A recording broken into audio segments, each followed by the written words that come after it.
It's Nikas. I'm an alcoholic. I wanted to talk today a little bit about the promises in the book. I have been known to say that there are over 150 promises in the book, and less than 15 of them have to do with the cessation of alcohol. And this morning, since I was going to do this video on the promises, I thought, you know what? Do I know that to be 100% accurate? And I remember counting the promises one day, and I mean reading through each one of them, and I just needed to make sure. So I printed them all out. You can go ahead and Google if you want. The promises of Alcoholics Anonymous, and there's several websites that have all the promises listed out. And I sat and I read through each one, and I came up with 14 that have with the direct speaking of the cessation of alcohol. And there are many others that talk about the spiritual awakening, that talk about this different way of being, but there actually are less than 15 that have to do with the cessation of drinking. So I'm sticking by that fact. A lot of people, when they think of a successful sobriety, they think of days counted or years measured on a birthday cake. And it's my understanding, and this is just me, that a successful sobriety is coming into a state where all the promises are coming true for you, or as many as possible. That to me is a successful sobriety.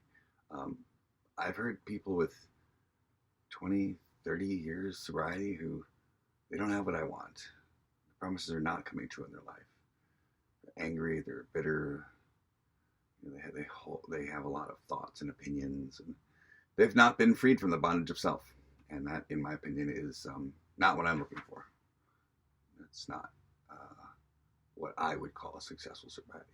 A successful sobriety, in my opinion, is someone who has spiritually awoken from this delusion of self into the truth of reality. That's basically it. And in the spiritual experience, it talks about let me turn to that page. Spiritual experience.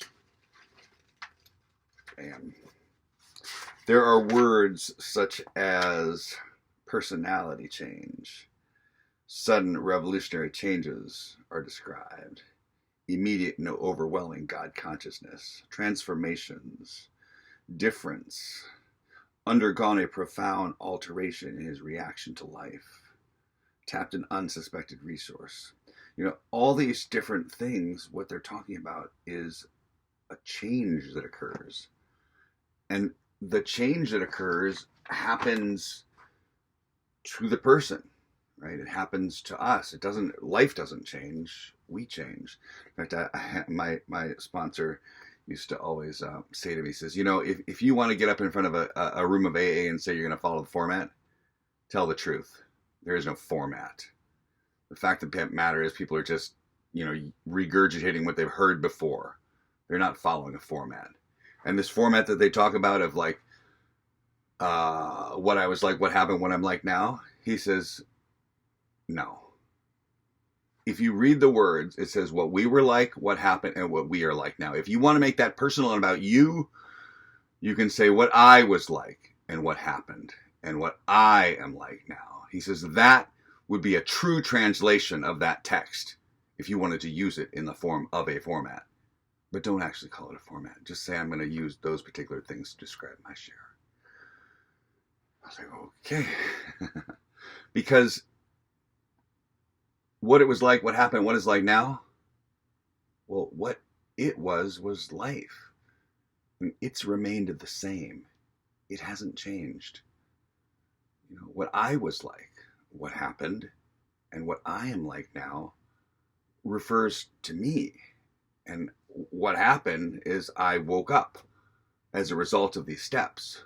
I was introduced to an idea that there was this God, and through prayer and meditation, I finally surrendered into this thing called the now, where all the promises come true.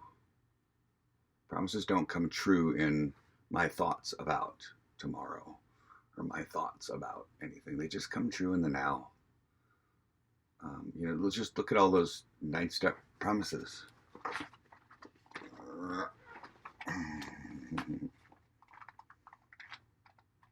Sorry, I probably should have highlighted this page, but I didn't. And sufficient for you.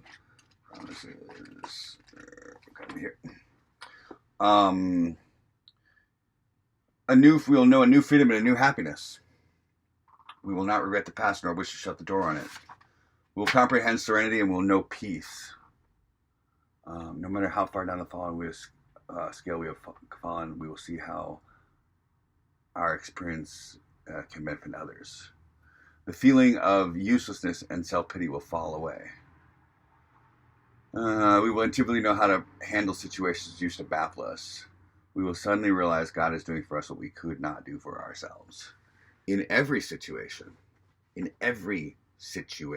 including alcohol. So, some of the 10th-step promises, these are 9-step promises.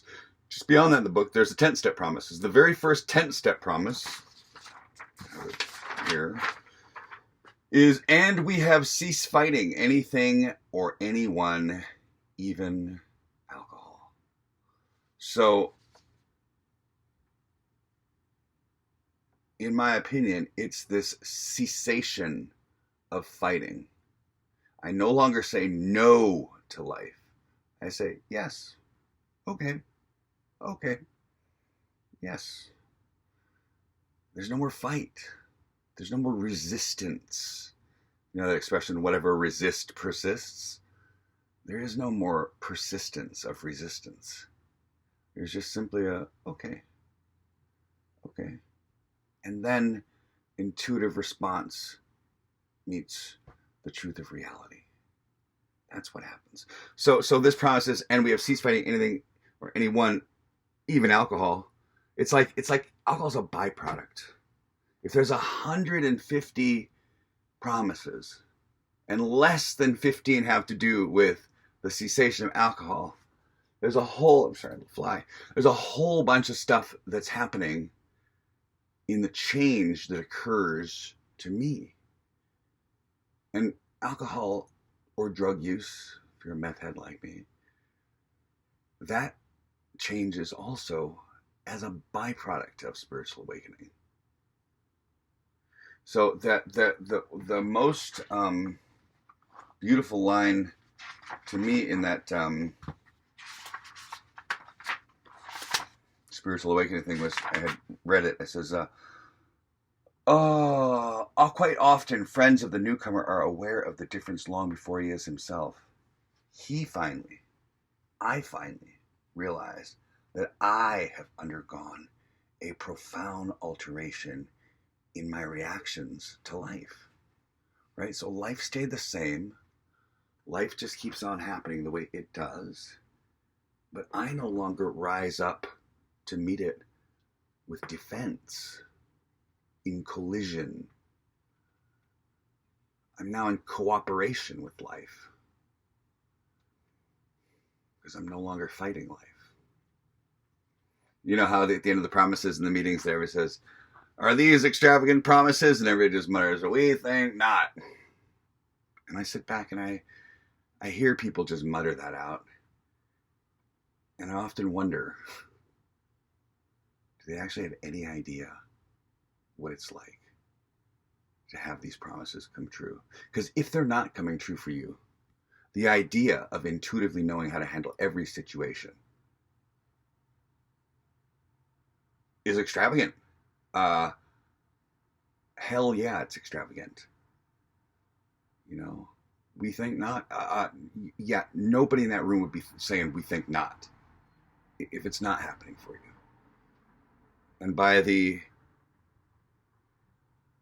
content of people's shares, I can just observe. It's not judgment, it's an observation. That, people are stuck a lot in head still. And these promises are extravagant.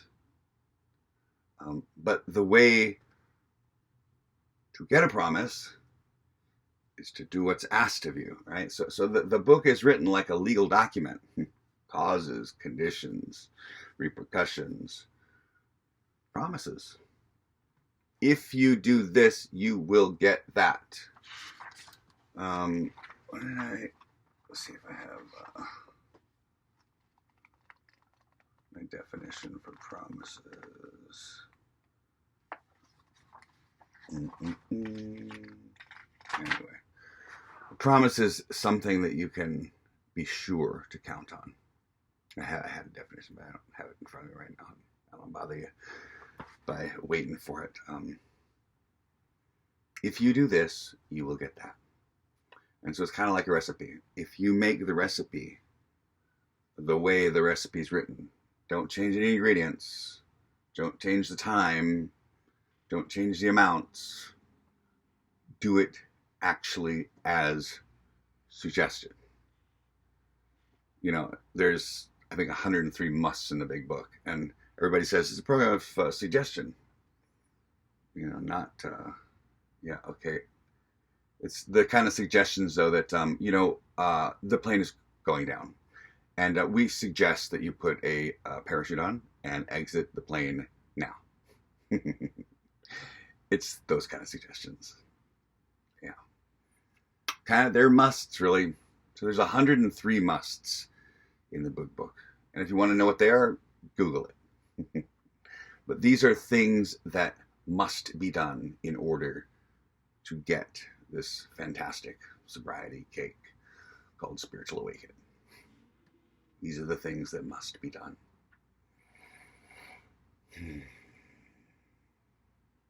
Step 12 says, having had a spiritual awakening as a result of these steps, we carry this message. The message is, if you too do these 12 steps prior, and these 11 steps prior, you too will have a spiritual awakening. That's the invitation. Be well.